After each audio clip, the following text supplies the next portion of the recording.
Latest बातम्या आणि video पाहण्यासाठी सिटी नेटवर्क यूट्यूब चॅनलला सबस्क्राइब करायला विसरू नका।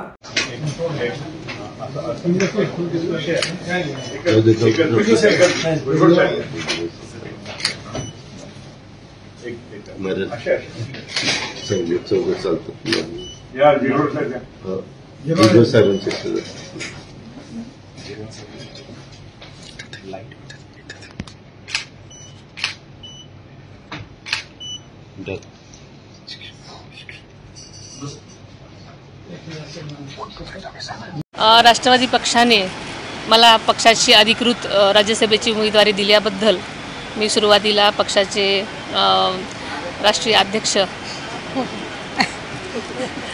अजितदादा पवार, पक्षाध्यक्ष, कार्याध्यक्ष तसेच सर्व माझ्या पक्षाचे नेते, कार्यकर्ते, पदाधिकारी, महायुतीचे सर्वच माझे सहकारी, कार्यकर्ते, पदाधिकारी सगळ्यांचेच मी मनापासून आभार मानते आणि एक अधिकृत पक्षाचा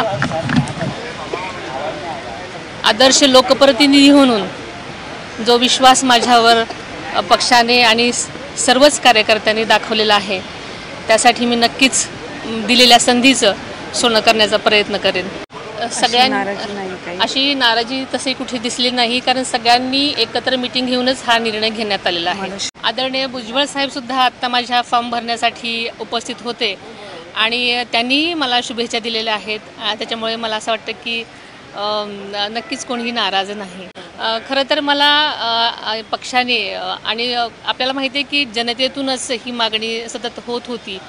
मी अनेक कार्यकर्त्यांना, पदाधिकाऱ्यांना सांगितले होते अशा प्रकारचा आग्रह धरू नये म्हणून मीही अनेक कार्यकर्त्यांना विनंती केली होती, पण जनतेतूनच आपल्याला माहिती आहे की पहिली लोकसभेची उमेदवारीसुद्धा जनतेतूनच मागणी करण्यात आलेली होती आणि या उमेदवारीसाठी सुद्धा जनतेतूनच खूप मोठ्या प्रमाणात मागणी करण्यात आलेली होती।